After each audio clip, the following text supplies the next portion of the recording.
Good morning, students. My name is Mandeep Singh, and I'm today here for your next lecture. So, I'm today with the class 7th, and I hope all the 7th class students will learn this chapter very carefully because now I'm going to start teaching from a book instead of writing on the notebook, right? So we are just learning. Firstly, I want to say please subscribe my channel for new updates related to your subject. So please subscribe my channel Mandeep Singh. So firstly, we are learning about the inventions of Mahmud Ghaznavi in India. We have learned about the Battle of Vahend and one and Battle of Vahend second.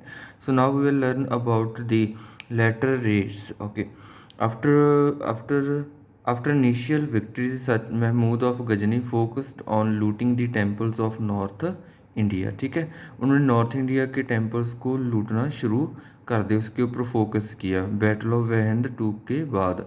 These temples were not just prayer house, ये एक prayer house भी नहीं थे, ये एक prayer house के साथ साथ प्रीशियस ट्रेजर्स भी थे टाउन के. इसमें बहुत सारा सोना चांदी हीरे जवाहरात वगैरह पड़े रहते थे. फिर उसने इन्वेडेड किया सिटीज़ लाइक मथुरा सिटी को इन्वेड किया, उसके ऊपर अटैक किया, नगरकोट के ऊपर हमला किया, उसे लूटा, कांगड़ा थाने थाने सवार, ठीक है, एंड कनौज, इन सिटी के ऊपर उसने अटैक किया और इनको लूटा. ठीक है, और इन सिटी में जो भी टेम्पल्स थे, ठीक है, उन सभी को उसने ट्रेजर के लिए लूटा. ठीक है.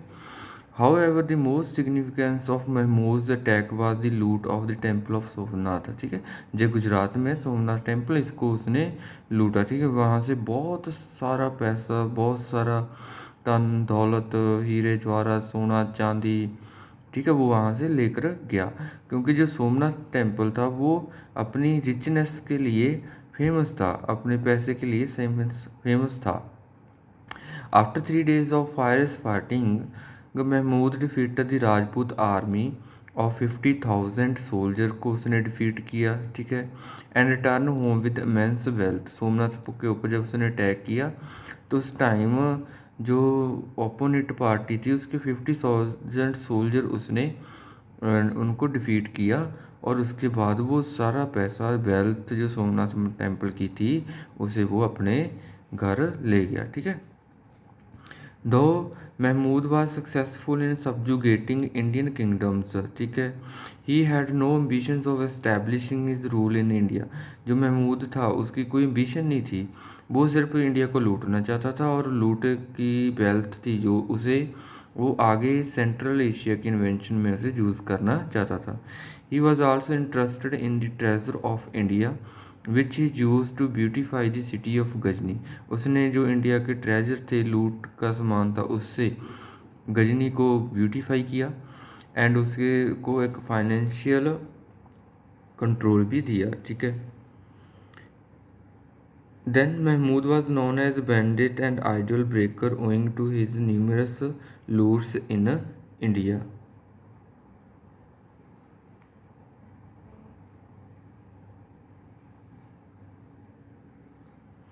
Numerous loots in India. After his death, the Ghaznavid empire disintegrated. ठीक है, मेन लाइन जो है इस पैराग्राफ में यही है कि जब उसकी डेथ हुई थी तो उसके बाद जो उसका एम्पायर था डिसइंटीग्रेटेड हो गया था. डिसइंटीग्रेटेड मीन्स छोटे छोटे टुकड़ों में बांटा गया था. By the end of 12th century CE, 5 major kingdoms were prevalent in north India.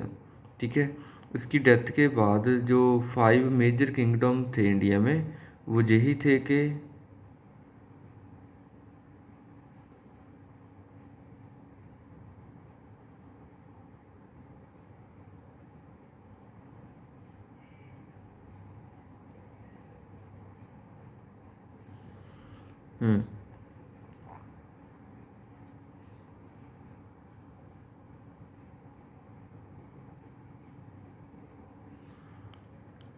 So 5 major kingdoms थे इंडिया में उस time.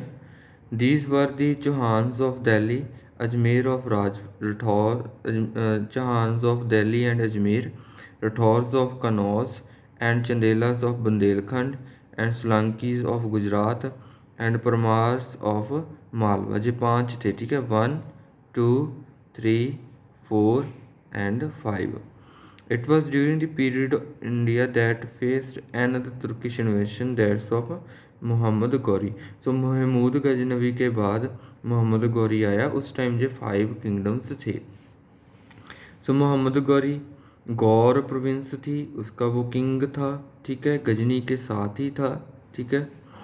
However after the death of Sultan Mahmud it became an independent state. जब सुल्तान महमूद गजनवी की डेथ हुई तो इस जो स्टेट का गौर स्टेट थी गजनवी की, उसका वो एक इंडिपेंडेंट स्टेट बन गई, ठीक है। And ruled by brothers Ghiyasuddin Ghori और मुजाहुद्दीन महमूद, ठीक है। Mujahuddin Mahmud also known as Mohammad Ghori, ठीक है। Then unlike Sultan Mahmud, so Mohammad Ghori not only aspired to plunder the riches of India, वो इंडिया को सिर्फ लूटना नहीं चाहता, बट उसने इस अपने रेन को एक्सपेंड भी किया, अपने एरिया को एक्सपेंड भी किया, ठीक है। उसने सबसे पहले फ्रंटियर स्टेट्स को जीता, जिसे मुल्तान, सिंध एंड पंजाब को बोलते हैं, ठीक है। उसके बाद उसका नॉर्थ इंडिया में पृथ्वीराज चौहान के साथ कन्फ्लिक्ट हुआ।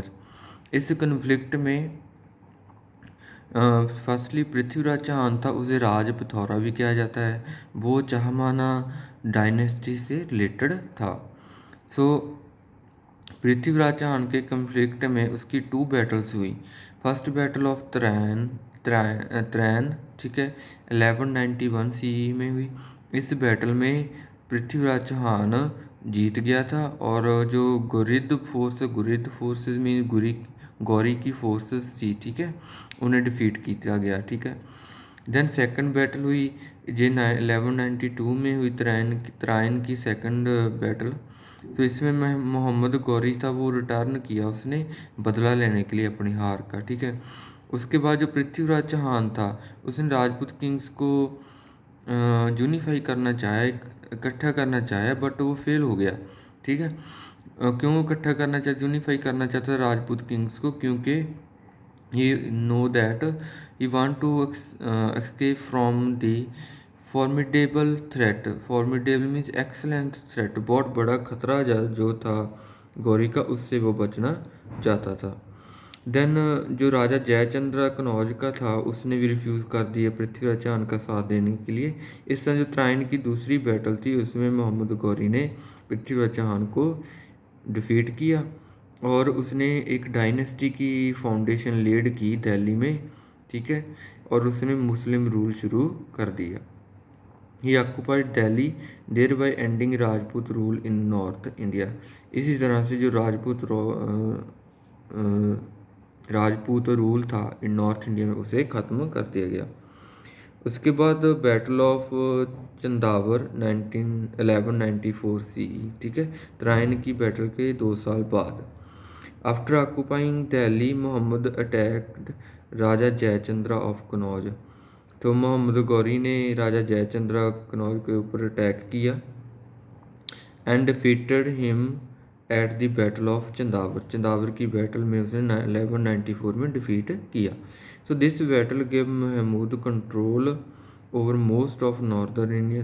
तकरीबन जो सारा नॉर्दर्न इंडिया था, चंदावर की बैटल के बाद वो मोहम्मद गौरी के राज में आ गया था, ठीक है। And strengthened his position in India.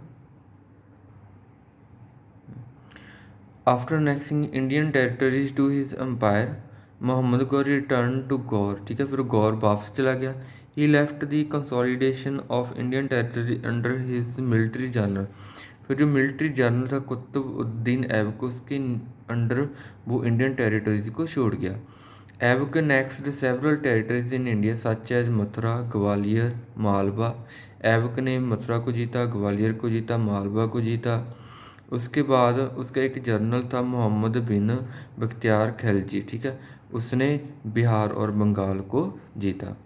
After the death of Muhammad Ghori in 1206 CE, his empire split into numerous small kingdoms.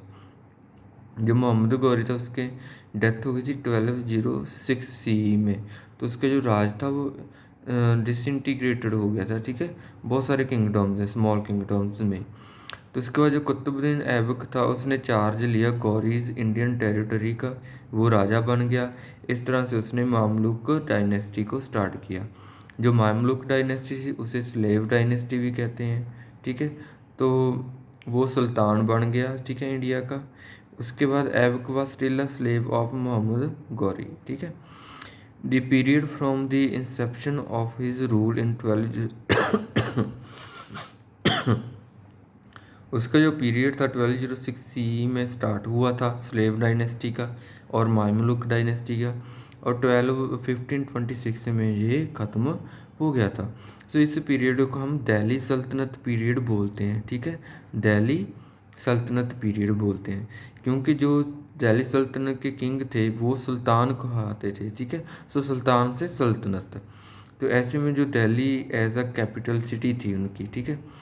So the Delhi Sultanate includes 5 dynasties. The slave dynasty, ठीक है, from 1206 to 1290 CE. The Khilji dynasty 1290 to 1320 CE.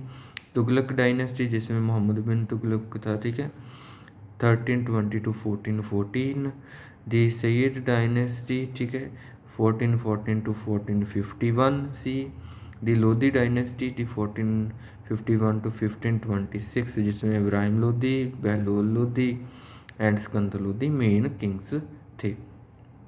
So today we will learn about this chapter up to this, and in the next lecture I will introduce a new topics of this chapter. So please please subscribe my channel firstly, after that you can watch videos and get a new notification. Thank you so much.